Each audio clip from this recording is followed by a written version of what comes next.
Hello，大家好，歡迎嚟到我呢個頻道啊。今日係8號，希望大家俾個 like 支持一下我哋嘅廣播啊，同埋希望大家都免費訂閱我嘅頻道。今日上回講到河馬衝入咗醫院入邊啊，咁啊令到全個醫院嘅醫護人員都非常之驚啦。喂，醫院俾人住噶嘛，咁你呢隻河馬係乜嘢呢？畜生？動物？哇！真係唔識解答啊！咁咁好多人都驚自己嘅生命有威脅噶嘛，射殺佢又唔人道喎，又唔得噶喎。人道毀滅更加唔人道啦，係嘛？非人道毀滅咁最好啦。希望大家俾個 like 支持我哋嘅廣播啊，同埋希望大家都免費訂閱我嘅頻道，因為你哋嘅訂閱對於我嚟講係好重要噶。我再重複多一次啊！咁又唔可以趕佢走喎。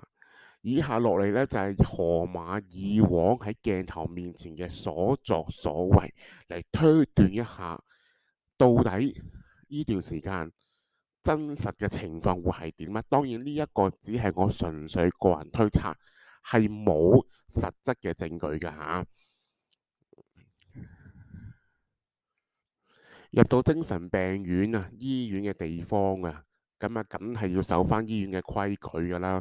不過河馬就異於常人嘅，咁佢真係好難講啦。啊，見到啊高危嘅地方醫院不嬲都係病菌好密集嘅地方啦。而家仲有一個河馬喺度，咁為咗安全起見呢，見唔見到幅圖有個河馬嗰張海報掛咗出嚟仲要有啲警務人員喺門口駐守嘅呢個河馬都算巴閉啦。危險唔入得唔入得唔入得啊喺個病房門口有兩個保安喎。呢個河馬都算厲害啦。睇下河馬係點先啊！我要上網啊！你唔好去同醫護人員講，你唔好成嚿飯咁啦，醒少少得唔得？咁醫護人員好驚呆㗎咧。喂，發生咩事啊？你咩事啊？你喺醫院入邊嘅喎，我要帶貨直播啊！呢段時間我要同我啲粉絲寶寶傾偈啊！我要做生意，我要開財商學院啊！你知道唔知道啊？仲唔幫手將啲病床病房拱出門口嗰度？你真咁唔精啊！你哋真係哇！醫護人員見到梗係呆咗啦。我嘅手機呢？護士就話啦：喂，呢度唔可以上網㗎，唔可以帶手機㗎。啊！我要手機，我要上網啊！醫護人員呢，就頂唔順啦。呢度係醫院、精神病院、精神病院、精神病院，你知道唔知道？咁河馬嘅性格梗係乜嘢㗎？反駁翻佢㗎，大聲翻佢㗎。我要手機，手機，手機，手機，你知道唔知道？咁樣㗎嘛，河馬不嬲都冇乜禮貌嘅。佢仲投訴啲醫護對佢冇禮貌喎。翻你阿媽嗰度呢，總之就鬼殺咁嘈，一日就嘈到黑咁樣嚇。遇到一個咁樣精神有問題咁嘅嘢呢，其實都好麻煩下嘅。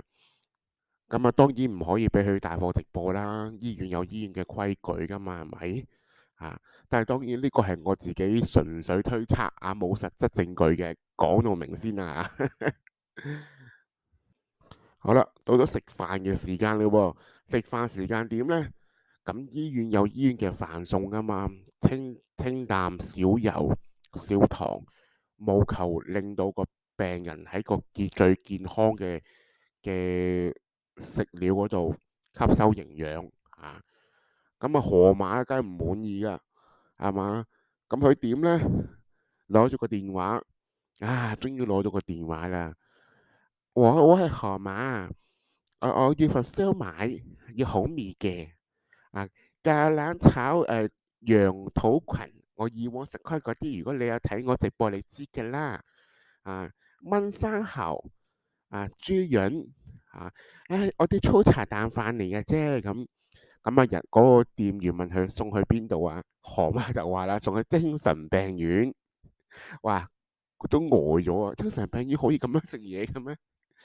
點解唔得啊？我係河馬，梗係得㗎嚇。咁當然係唔得啦。中間有個暗格，姑娘要送飯俾佢，中間有個暗格，見唔見到啊？用隻手指推入去，你食啦，你食啦，食完唔好嘈啊，唔好煩啊！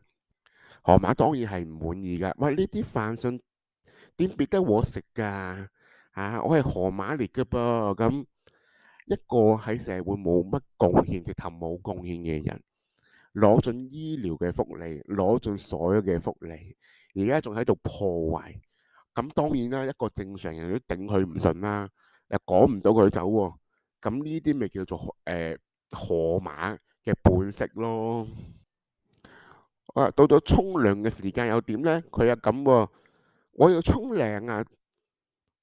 我要沖涼啊！衣衫唔啱我着啊！衣衫唔俾得我着㗎，知道嘛？我要洗面奶、洗面膏、洗頭水咧喺邊啊？啊！你哋點樣做嘢㗎？點解唔俾啲洗面奶我啊？咁當然啦，嗱，聽聞話咧，呢一類型嘅精神病院咧係有一個規定嘅。嗱，呢個未經證實，不過我亦都聽過話用洗面奶、洗頭水、洗面膏呢一類型嘅係有限制，同埋係有個規定嘅。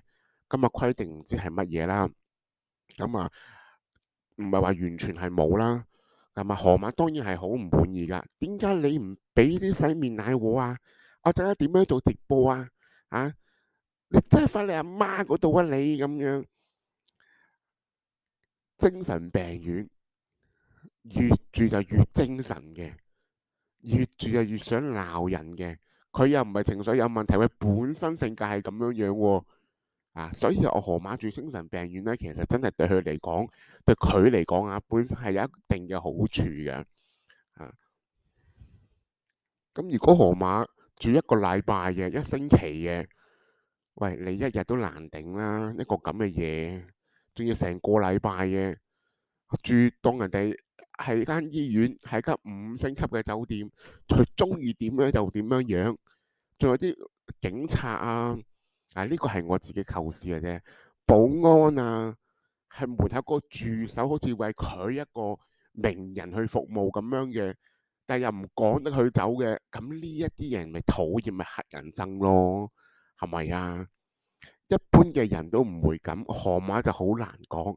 其實呢，以下嘅片段呢，即係講嘅説話內容呢，其實係自己純粹個人推測，用佢以往嘅所作所為，唔知係點呢，套入咗落去，係咪咁樣樣呢？咁未經證實㗎再重複多一次純粹係講笑形式。